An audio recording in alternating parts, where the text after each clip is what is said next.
at the end of the day, if you do good work, money will always come. Exactly. It's And that three idiots ka thing. Yeah, acha kam, you chase good work and then money will come. yeah. Money actually is probably a very big part of it. So it's surprised it is not discussed as much as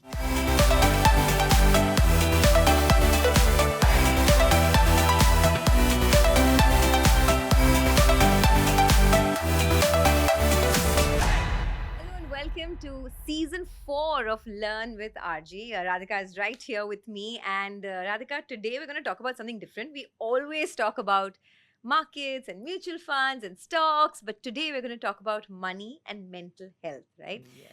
Because it's a topic that no one talks about. Nobody discusses money with their spouse, nobody Mm. discusses money at home, nobody teaches you how to manage money. And Yeah. I think this is a topic that needs to be talked about. Yeah, and the strange thing is so many of the emotions I feel that get triggered in a person get triggered because of money. There's pride that comes with earning money, there's anger, there's jealousy that comes with seeing someone do better than you.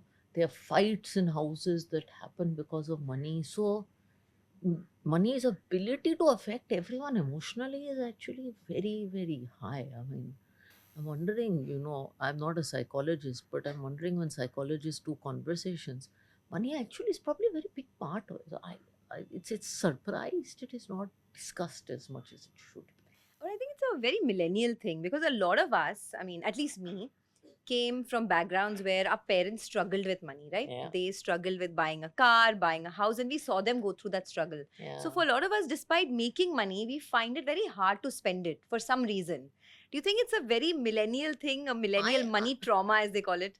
Yeah, and I think people are at some level very judgmental about millennials. And I mean, I like the point you said because I think you have to look at the context in which different people grew up, right? Firstly, everyone complains about their kids, and I'm sure our parents complained about us. But, you know, like I always say that they're effectively three different Indias, uh, shaped by different experiences. One is like mine and your parents' generation, which was the post-independence India, and they grew up with optimism of post-independence, but they saw emergency, they saw a bunch of war, they saw very difficult times. And then I think ours saw less difficult times, but yet, like, I still remember living in the US and coming back and having to bring a lot of goods back home because nothing was available Yeah. here, or like a landline was not available. And then, like, my 2 year old is the Blinkit generation. So I think attitudes towards money, consumption, everything, and even what you want out of life. I mean, I argue this with jobs too, right? Like, my dad was happy with working in one company, which was Government of India, all his life, and I was happy to get a decent paycheck when I graduated. Today's kids Yeah. want something very different, and I don't think you can judge them for it. I just think people's context is different. So there is millennial words, and the millennial reality is different from our reality. Also, Sonia, we didn't grow up in a time of social media, There and was no FOMO. there was no FOMO. Like, doesn't social media scare you? It doesn't And now. you're a reasonably public person. It doesn't anymore. Huh, But yes, it used to give me a lot of anxiety earlier. huh, But then if you kind of moderate your social media consumption, yeah, see, for us it's easier because we are on the other side of 35. yeah, But yeah. people who are much younger, like when Huh, I speak to my friends who are between 25 and 30, I huh. see the struggles they go through. Like when they see their peers like on fancy holidays all the time, buying the fanciest products. We never knew who was Yeah, going and we were where, not. Are right? those holidays real? I don't remember. But But I also want to ask you about your own journey with money because I'm sure it's changed a lot yeah, over the last, say, 10, 15 years. How has it been? What is your relationship with money now versus what it was, say, a decade and a half ago? so I think, like many people of my generation, I mean, I grew up with my parents not having that much money, and there are lots of random myths about foreign service kids because my dad was in government. Because you assume if I lived in places like Italy, I'd be very rich. It's actually, I've never said this, but actually not true because government doesn't pay you very much money, right? And I always think money is such a relative term, right? I can say I'm very privileged, but if I want to benchmark myself to Mark Zuckerberg, I can feel very poor. And so I remember as a teenager, it's funny. I used to go to an American school because dad was overseas. Now, the government would pay the fees for the American school, but it won't pay you for the lifestyle. Obviously, it's not expected to, right? So, if you would see your classmate go on a summer vacation or have really fancy clothes while you were wearing like open market, like cloth clothes or like bazaar street clothes, you would feel a sense of insecurity, and it's triggered my money. I think so. I grew up with a lot of these things that parents are not as rich. And like when I went to college again, because I went to a school overseas, at least in 2001, when I went to the US, kids who went to college abroad were kids of industrialists. That's not true today because you have a lot of high performing professionals, etc. But like most people in my graduating class who were from India were loaded. So I remember going on campus and being like, I have to work two jobs and pay a loan, and like girls are walking in with a coach bag, and like a coach bag was a Was big huge that source of time. insecurity for me. I was like, she's a coach bag, and I have to like earn $8 an hour. So I grew up with a lot of this, and in fact, Do you still have that insecurity now, or have you kind of overcome it? I have taken time to overcome it. I don't have it today, but it has been a journey. So I remember when I graduated, and I think I've told this story about one of the first things I did was buy a very expensive Louis Vuitton handbag when I graduated. And you can go back to the coach bag of freshman year because it was almost a symbol of liberation that I'm done with the student loans. I finally am earning. I'm not poor anymore. So I had a bit of that. I had a bit of that as an entrepreneur because when you're an entrepreneur, you don't take salaries. I don't think many people know. In Forefront Capital, we didn't take salaries for 3 years, and we didn't even have a car. Um, and I used to feel very embarrassed because see, when friends live, see, if a bunch of people who have graduated from college live in the US, you all live a reasonably equal life. You all take the subway. Lifestyle doesn't. But these comparisons start showing up when you move to India and someone's father is an industrialist and they live in a really big house and you live in some sad 1 BHK where you can't even invite anybody over. These things start to eat at you. So I went through it in my college phase and in my entrepreneurship phase. I think in the last 5 years, I've found a sense of, okay, it doesn't matter. So how did you get to that state of, being dispassionate about money? How did Because I'm glad you brought out that point about the Louis Vuitton bag. Till today, I still find it hard to part with my money for luxury items you do? because I find it very hard. And I do. and this scarcity mindset is Hmm. something that I'm aware of now Huh. because it's what I've seen as a childhood, as a Yeah. child, right? Huh. You see your parents struggle with basic things like, I mean, I was raised in Dubai. Huh. So my parents were I know that. NRIs. Yeah. Yes, they moved from Hmm. Bombay and they struggled in a strange land with strange people. They would collect every penny. So it was not Actually, a lot of easy. people don't know about this about immigrants, and I am glad you brought it Yeah. up. That people who leave their home countries to move abroad often struggle a lot, especially first A lot of gen. money insecurities. Yeah. Yeah. So, you're right. By the way, I also struggle with luxury. So I'll buy one handbag and I'll buy it once every 5 years. This is going to sound really funny, guys. Again, I've never bought. I can't get myself to buy a luxury car. I can afford it. But I can't get myself to. I still have it. Why do you think that is? I don't know because every time I tell myself, I'm going to get a bonus, I'm going to buy a fancy car. And I have never been able to do it, Sonia, because I think, and maybe it's a finance person, maybe it's the middle class person, I think the car is a depreciating asset. I drive it out of the showroom. Firstly, I don't drive. And 30% of the value will be gone. And then in Bombay Road, someone will hit it. I But you know don't- something, you're not alone. I talk to so many CEOs, millionaires, billionaires, right? Huh. Through because of my work. I can't tell you the number of people who cannot part with their money. It is so peculiar because I mean, it's of course the scarcity mindset that despite having a lot of money, Yeah. you have money anxiety, which means that you are anxious to part with your money. Whenever there's a big payout coming, you start getting stressed out. Yeah. Whenever there's money that comes into your pocket, then you Mhm. feel, oh, it's not enough. It's not enough. So that is what we're trying to address here, right? Yeah, How like, do you I move still from optimize coupons on Zomato. I mean, it's, like I get excited about 40 rupee coupons on Zomato. So it's just mindset. Yeah. I mean, I think one thing I do think personally now, though, 18 years ago when I had graduated from college and people would say, "Oh, you don't have a fancy handbag," I would feel insecure about it. Now, if someone says, "Why do you drive in Innova?" I've come to a point where I'm like, You my don't choice, care. my life. Because So you don't have anything to prove anymore. I think it's because you don't have anything to prove. I've also learned to start practicing gratitude, which I think is extremely important because when I look around, and it's not just in, I generally now feel like that I'm pretty lucky in life. And I tell myself that almost every day. I mean, every time I win an award or something good, "Dude, I'm lucky. And I think that makes you rise above a little bit. So perhaps it's not having to prove, perhaps it's just getting old. But now I'm more cool with the Innova. I don't know.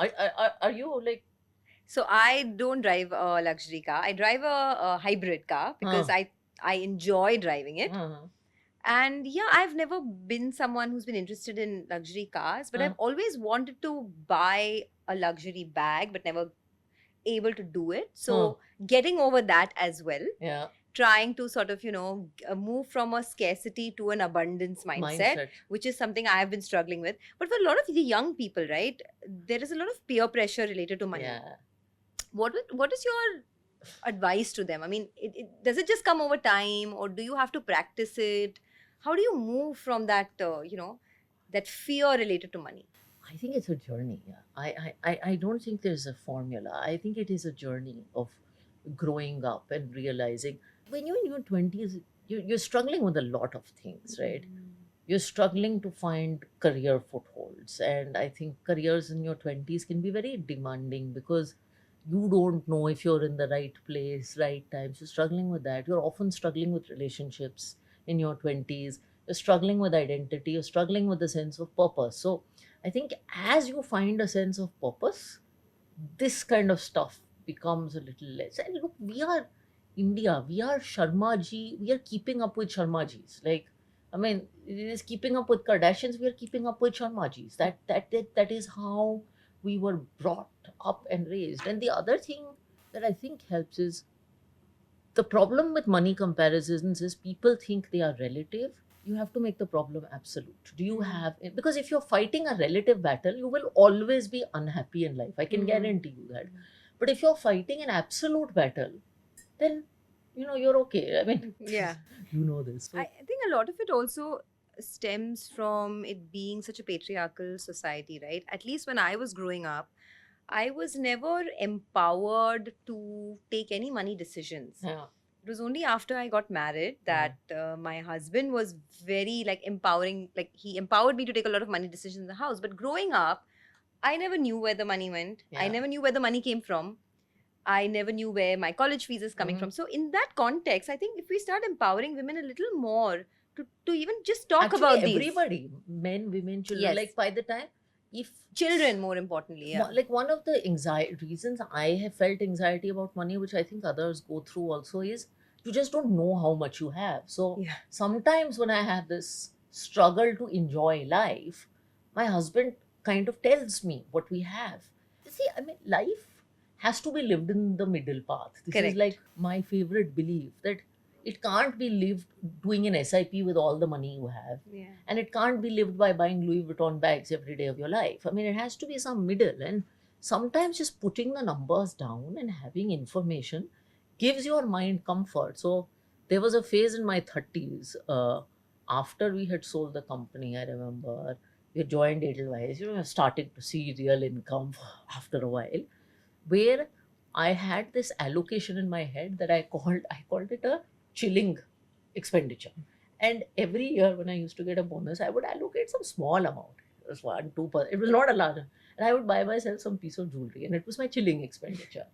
But just documenting all of that what is my luxury expenditure as a percentage of what I have, kind of helped me But would you enjoy. feel guilty making that expenditure? No, once I started documenting it, I actually was very proud of it because then Okay. I would justify to my banya hairs only 2-3%. Every 2-3, I pay 2% education says or higher education says or whatever that says is I have 2% For your fun. for.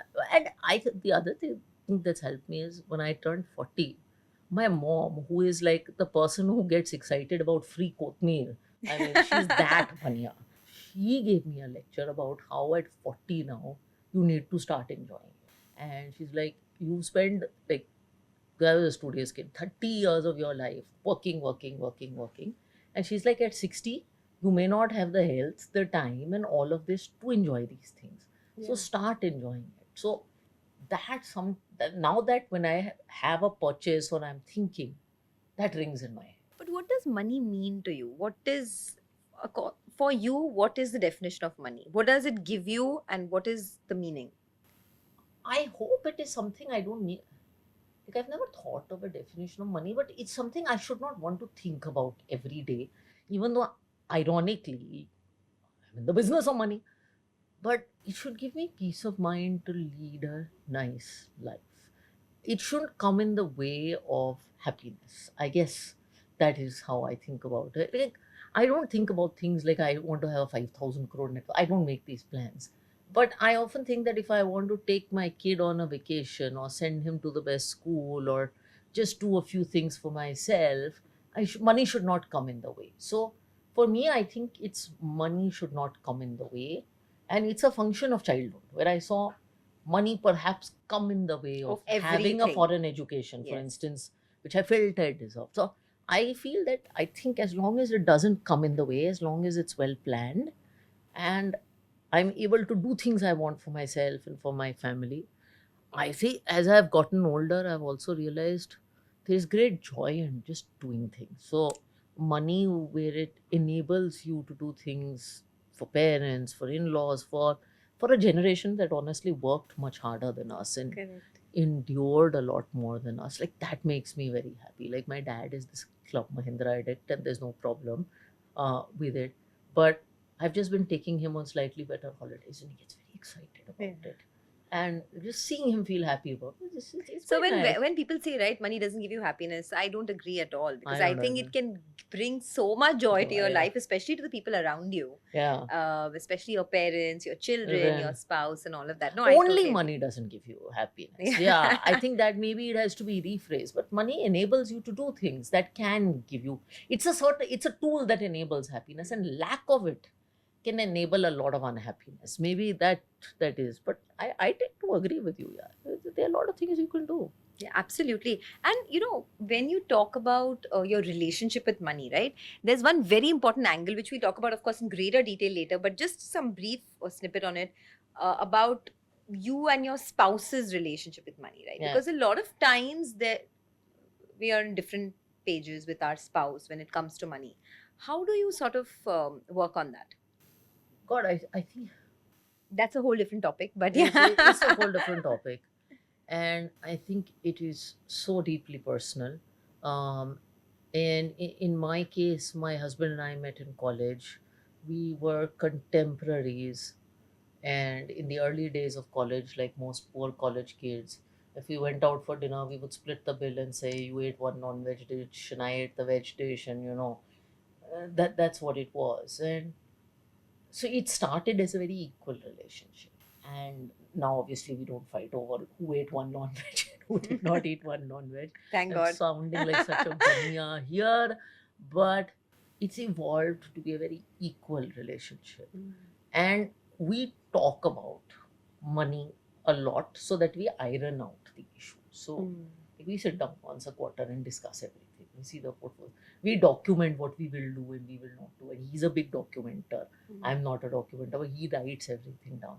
So it's evolved from when we started dating, a relationship of real equality to one of equality, but also You coming worked to on it over equality time. with a little bit of maturity and reality thrown in. Okay. I think that's where we are. That's great. That's great. At least you've been working on it. But Yeah, we you know, work on it, and we I keep telling people to work on it, and they don't listen to us. I feel a lot of times also your relationship with money improves if you're financially independent, right? Yeah. And that comes only with your investments and how you plan your money. Yeah. So I keep telling a lot of young girls ask me, Uh. how do we structure it? What do we do? Yeah. I said, you don't need to wait for that man in finance to to come and come and- rescue you. You can be your own man in finance. So I think a lot of women's anxiety about money comes from just not knowing. I saw Yeah. an incident in the household a few months ago where, the man was not there in the situation. And, obviously income levels change when one member of the family is not there. But there's so much anxiety. And my point was, if you are financially independent, one, and if you just don't get scared, like, because, and also I feel, Sonia, the financial industry can be very scary. Hmm.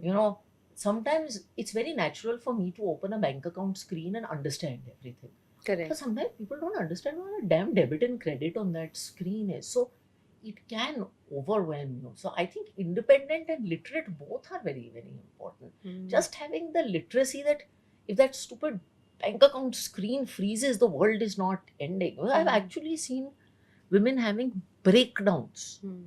over money vocabulary, money conversations. And once you control it, it's a tiger that you can control. I feel. Hmm.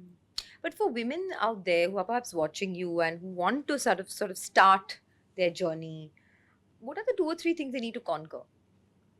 I think it's just fear, man. I honestly think that they just need to conquer the fear that they can't do it. And fundamentally, as women, we have a lot of imposter syndrome, I believe. It happens in offices, it happens at home, and it happens with money, right? I mean, you think a bunch of capable women who can run homes, have big careers, can't choose a couple of mutual funds. I mean, I found it so hard in my corporate career to ask or negotiate really, my pay. I did too in the early days. Every time. It's just something that it's the mental block, Yeah. that I can't ask for or I can't negotiate for my own Where pay, does it which is come not, from? I don't know. It's just like you said, right? The imposter syndrome. Like maybe you're never taught when you're younger Yeah. that you can ask for what you deserve. Yeah. In Whether fact, you're it's- taught the contrary. you're taught the contrary. Just accept whatever comes your way. नहीं, you were taught कि थोड़ा सहमा रहो. I mean, I was getting married and I had a very light bridal lehenga. And so I was walking super fast. And the Pandit got angry at me, saying that you have to slow down. You have to be a certain demure and you have to cry it. So you are taught to be a tad bit more demure, which is exactly the opposite of asking for what I deserve. And But have you been able to negotiate your way through better deals over the last 5, 7, maybe 10 years? I am getting better. I don't think I'm the best negotiator on earth. But in my 20s, so I was exactly like you were. Like, dude, how can I go and ask? How can I go and ask? What will they think of me? And I don't think anyone thinks worse. Now I have gotten better. It also, I now I'm responsible for 300-400 people and consequently 300-400 families. So I don't have to only negotiate for myself. In fact, I think I'm better at negotiating for others than I am for myself. I don't know if I should say that, but yeah, I think I've gotten better because there's a certain sense of responsibility. One, I do it for a larger pool. And second, I've realized that nobody judges you. So, you should not just go and say, give me 4 times the amount of money. But I feel that if you have a reasonable argument, often backed with data, and if you are not a whiner who comes and says, do something for me every 6 months, generally people will listen to you and not judge you for it. And if you are working with people beyond a point who are constantly judging you for it, then maybe you're in the wrong place. So I've gotten better. I've gotten more comfortable. I still have, in my view, miles to go as a negotiator.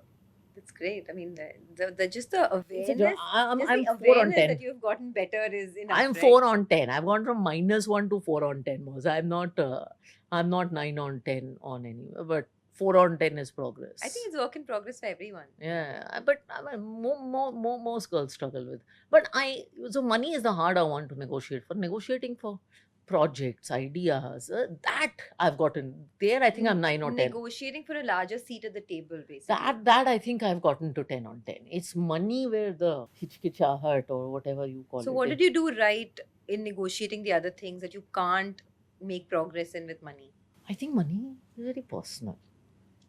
The other stuff is a little bit of career oriented. I don't know. It's once I asked me that, I don't know, but there is some gap. So I'm telling you, on the other stuff, I think I'm 10 on 10. On money, I think I'm 4 on 10.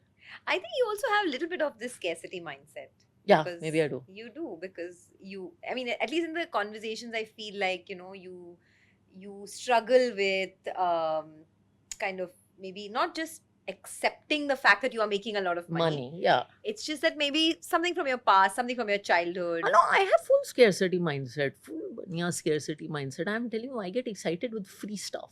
Like even now, I used to get excited with free food as a college kid. I still get excited with it. So I do have a scarcity mindset. I don't like wastage. And I'm trying to also be a better role model to my son, And because one of the things I keep getting paranoid about is how he- privileged they are. yes, how privileged he is, and whether privilege will rob him of hunger.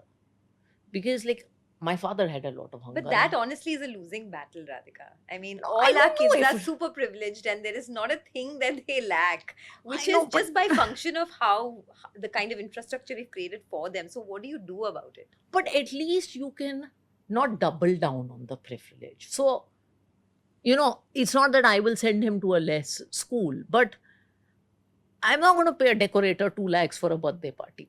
And I just did a birthday party. It drives me nuts, yaar.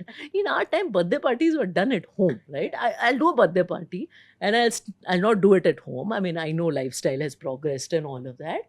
But in things that are excess, I still want to be controlled, because I just feel sometimes there's no end. I mean, it's so I know it's a hard problem, but I don't want him to lose fire in the belly.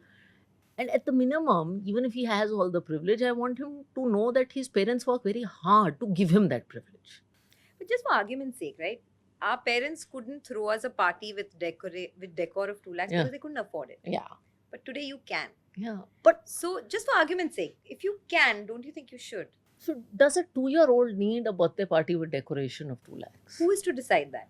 I don't know. So why not? Why don't I do decoration of 15,000? I'm not saying do zero decor, right? But I'm saying कुछ तो limit होनी चाहिए. Of course, I agree with you. I mean, I come from the same. I'm telling you, कुछ convincing तो- the convinced. But कुछ तो limit होनी चाहिए इन चीजों की. Like, Yeah. I am not saying, but like when he was born, we used all the old clothes because my husband's brother, he has kids who are older. Like, I don't know what. I mean, I've seen 2-year-olds walk, or 1-year-olds walk out in Gucci and Armani suits. Can I afford it? I probably can, but I don't think it's a good idea. And the amazing thing about children is, and I keep seeing this with my son. One of my colleagues here gifted me a little umbrella for kids. And I swear it must be a 200-300 rupee umbrella. I gave it to my son. He was so thrilled with it. Like, his life is that little umbrella, and he walks around and he doesn't share it. He doesn't know whether it's a Louis Vuitton umbrella or a Yeah. branded umbrella. It's a 200 rupee umbrella, and he's super happy. Kids don't know that. and they don't care. And they don't care, and they should stay that way. Yeah. They should stay that way. So, So there's this concept, right? Being rich versus being wealthy. looking rich versus being wealthy. Yeah. So that is, I think that's working out very well for you, because clearly from the conversation that we're having, you prefer to have silent wealth than look rich, Yeah. which is a great. I mean, there's a lot of peer pressure nowadays. So They- how did you kind of move into that mindset? How does one move into the mindset? Is it that once you reach a certain phase where you have these accomplishments, where you have made your mark in the industry that you're at, then you don't need anything, you don't need to prove anything to anyone? To be honest, I think it certainly helped, right? Because your identity when you are 18 or 19 is very shaped by whether you have that handbag or not. And maybe people still judge me for the handbag I carry. I don't know. Maybe they secretly do. But I don't judge myself for it, because I know there's a certain sense of accomplishment, and I know a large number of people respect me for other things. So I think it is about building other things that you can be proud of, rather than which holiday you went to or which car you drive. And I think mental health is finally about money or non-money. I think mental health is finally about self-acceptance, right? So when you start self-acceptance, you just feel a lot better. And I keep joking that if you watch everyone's life on Twitter or LinkedIn or Instagram, you will believe that people have perfect marriages, perfect holidays, and perfect careers, and everyone's getting promoted, and everyone's getting paid, and everyone's business is doing well, and everyone has turned a monk. And And everyone's in Maldives. and everyone's in Maldives, and everyone's eating designer food, and everyone's looking great.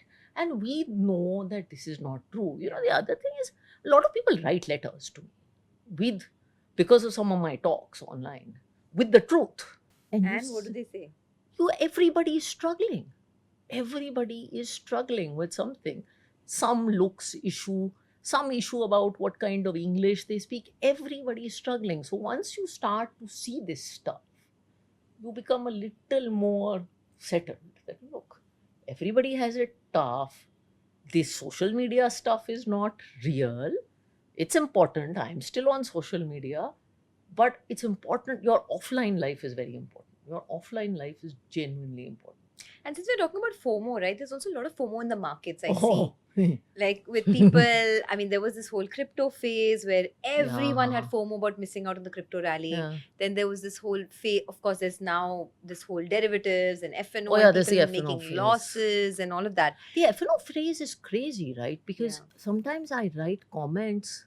I don't know if you've seen this or during your TV days, but sometimes I write comments about being responsible with F&O, and people attack me. Like I get trolled viciously, and I'm like, I'm just giving responsible advice. So these people are feeling FOMO, and they think I'm a bad person for talking about it and guiding them against it. Do you see this? I do, but I also feel like a lot of young people Uh-huh. who get carried away by what they see on social media with respect to trading, FNO gains, all of that, that's how they get sort of, they But feel do they that FOMO. think the gains are real? Do they not know? I mean, it's a question. It's a genuine question. See, we've been through the whole drill, so we know, right, over the years. Yeah. But a lot of people do have they just know? entered into the market. Uh, So for them, they get carried away by a lot of these gains, and they want to make a quick buck. And Buck. you've seen how that's panned out over the last many There's years. also right? a lot of advertising around it. Again, I had a female 50-year-old family member who once called, and she's never done anything more than an FD, and she said, I want to do some online F&O platform I found on Facebook. So there's also a lot of, unfortunately, I think, marketing around it now there is. about quick gains. And I'm glad that SEBI is doing a lot to kind of, at least Yeah. doing their bit to regulate all of this. Everybody's doing their bit, everybody's talking about it, but nobody's stopping it. In fact, I almost feel because so many of us are talking about it, there's a rebel that's rising in people saying, I want to prove all of you guys, all of you old aunties and uncles who are whining about FNO wrong. And by the way, then you also hear these really sad stories of people mortgaging family homes and all, Yeah. and losing money and doing unfortunate things to themselves. So you also hear that. But there is a rebellious group of people are there. All you uncle and aunties was telling me, don't do this now. I'm going to do it. You watch. So I'm nervous. But I mean, everyone likes to make a quick buck, right? If you Yeah. could. Mm. But patience is a virtue you need to have in the market for sure, as we know. But I mean, just coming back to money and mental health, right? We've spoken a lot about it. And it's very enlightening to know that someone like you, Mm. who is so-called successful and has achieved so much in her industry, also goes through struggles with money, also goes through insecurities with Yeah. money. And your relationship with money is fractured just like all of us, Yeah. mere mortal, so to speak. But do you think that there's a hack? Is there any hack that to kind of improve your relationship with money? I think being honest with yourself is a very good hack to improve your relationship with money and with yourself. And just being honest about what you have, what you don't have, really helps.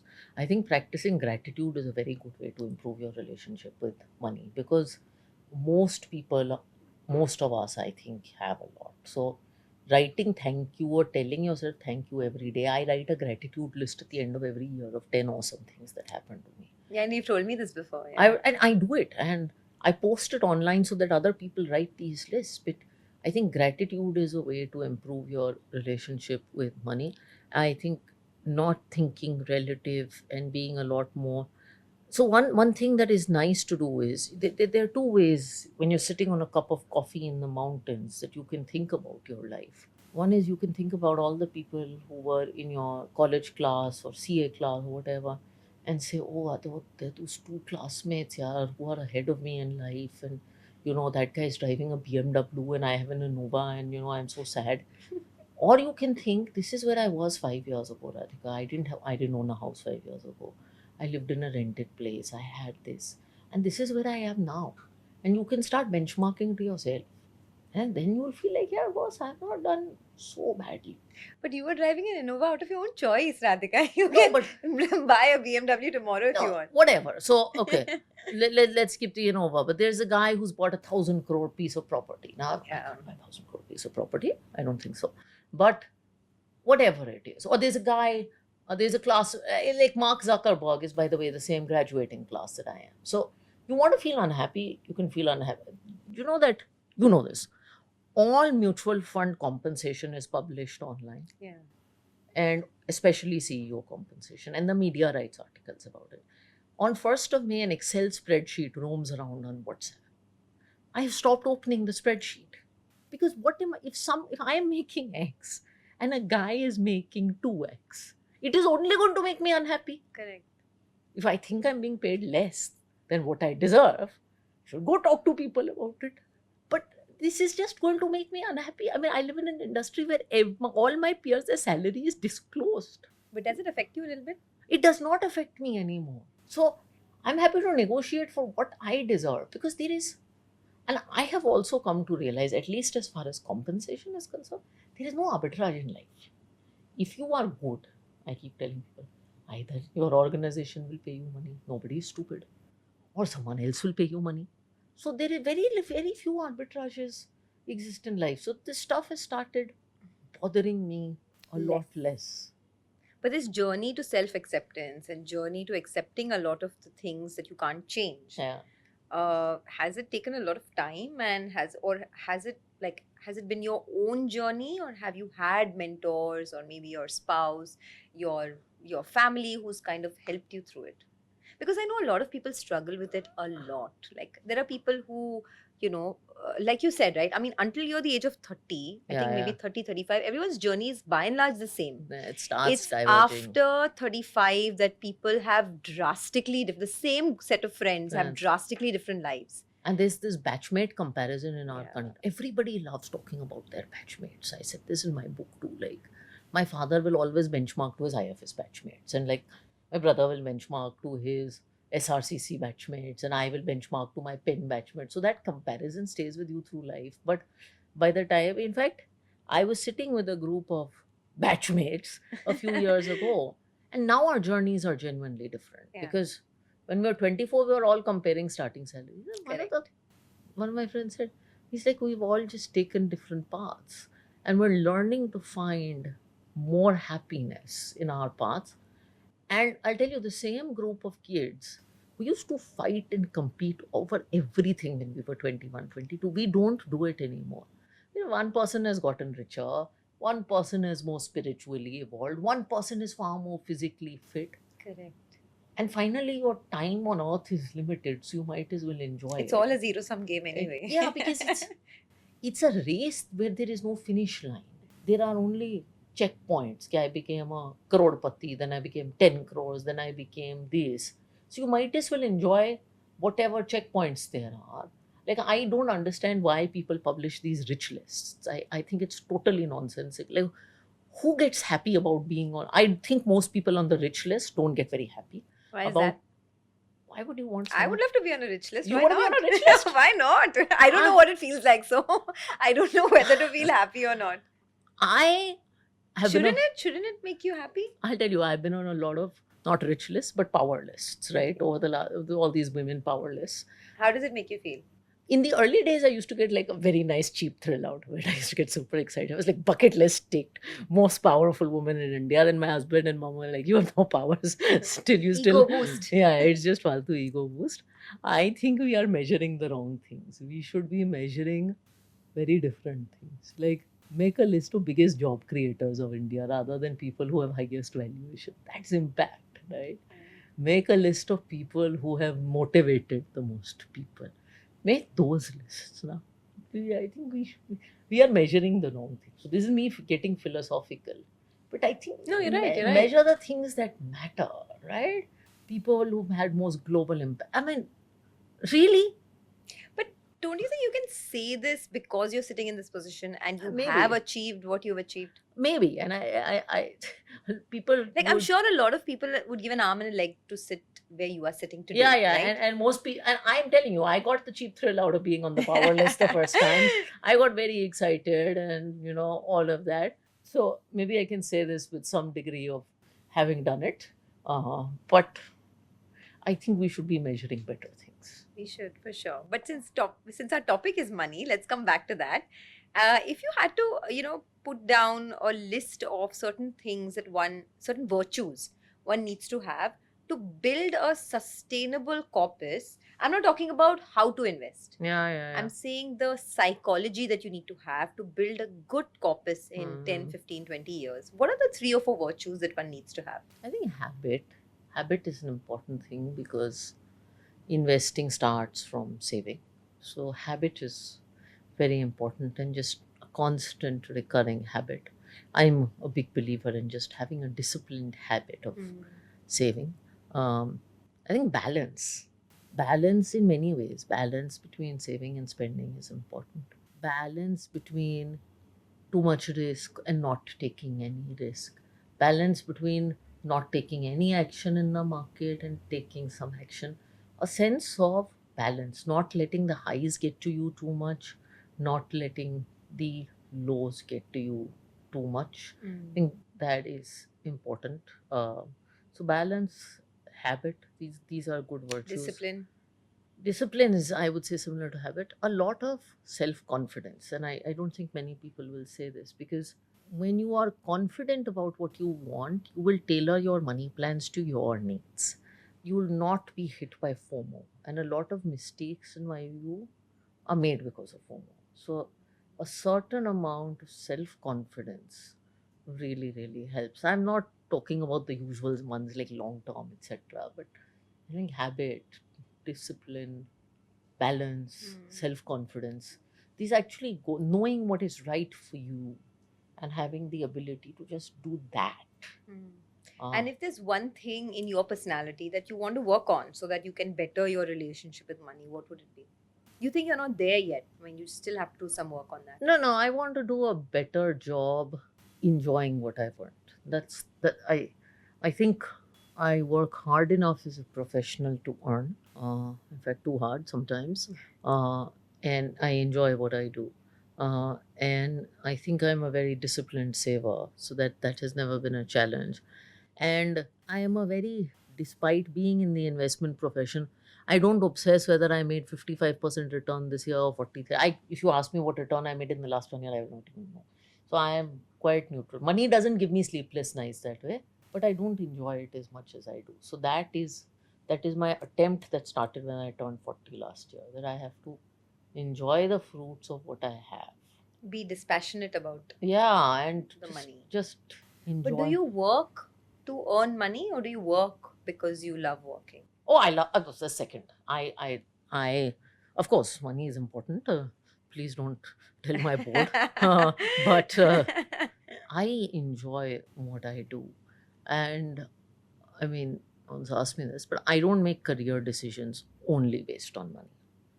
And it's there's so many times when there are rumors about me quitting or this or that, but for me, there are lots of things that go behind what I choose to spend my time in. Because I actually believe that the biggest asset a person has is not money, especially in your 20s, 30s, even 40s, it's your time and talent.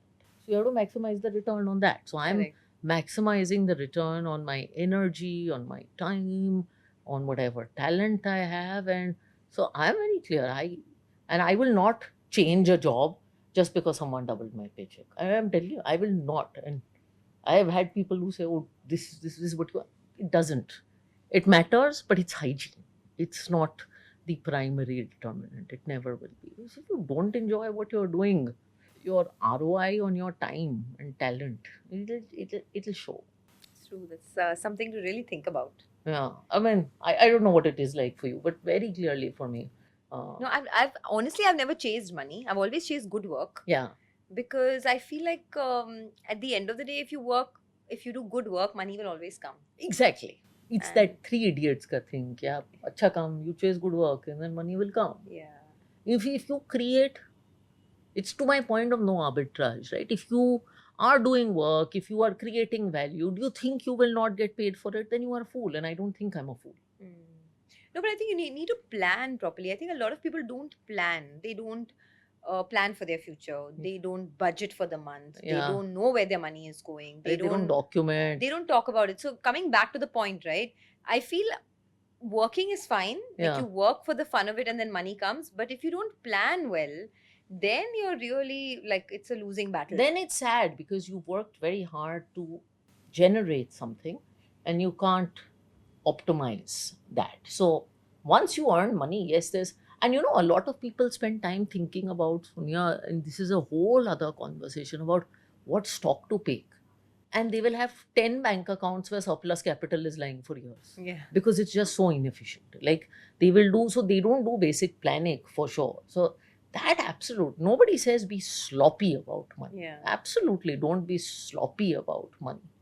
Okay, one final thing before we close the conversation I want to talk about, which is really important for me, since we're talking about the markets, right?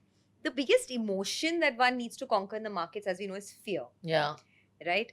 So almost every other day, people, especially like now on 5th August when the market fell, right? I'm sure you must have got so many people asking you, oh, should we sell? Should we redeem? Yeah. How do you conquer fear in big market crashes? So firstly, it's gotten, I think you guys, and I know you're ex-media, so I should not say that too much, but I think media exaggerates this so much, right? Like X billion dollars or trillion dollars or market cap lost and screens going red. There's so much drama that is Making created. noise about it. Yeah. So much drama that is created. Honestly, if someone went on vacation between whenever 5th August and 12th, they would come back and see their NAV and be okay, 2% gira hoga. But Yeah. if they watched the news, they would have had 1,000 emotions, one semi-heart attack. God knows what all would have been inflicted on them. So generally, I keep telling a lot of people to shut off the news. And I know you are from that X fraternity or that fraternity, but No, but I'm with you on this. I mean, I think there's a lot of sensationalizing that there's goes too on. much sense. Just because you report it on a minute by Platform. minute basis, also, right? I mean, And that's it's not your only you job, guys, it's social media, it's Yeah. everything. So your NAV is suddenly falling 10 times a day instead of one because someone is emotionally, and someone will send you some news, and you know, on the day that happens, Yen carry everybody, trade. yeah, everybody suddenly becomes a yen carry trade expert on Twitter, and then they become a Bangladesh expert, and so you have all of this. So your mind is just thinking about this. I'll tell you, investors have gotten a lot better. I mean, we run a retail business. We have almost 20 lakh folios.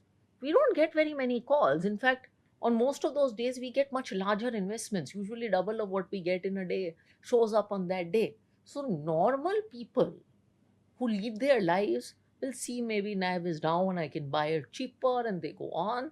Some people, a large part of people, do nothing. So financial educators are actually doing a good job by educating people about how they need to buy every dip and stay someone is invested. doing a financial Yeah. advisors, whoever is doing a Yeah. good job, and people have become sensible, right? Yeah. I mean, Indians are bargain hunters. So, and I always tell people, you have confidence in the Indian economy over the next 10 years. If you do, then stop worrying about the day's drama. And I genuinely think, I mean, I've had this conversation with some friends in markets that the markets fraternity is the one that does all this conversation. Like, I've actually cut myself off from nearly every I'm not on a single financial markets WhatsApp group. If I am, I have muted you guys. So I am not on any one of them because it is just going to create stress. Yeah. It helps me. I don't do anything with my money on days like this. Just turning off WhatsApp groups has been great. I tell investors, just get off every financial markets WhatsApp group. So cut off all the noise, basically. Cut off all the noise, man. Razor focus.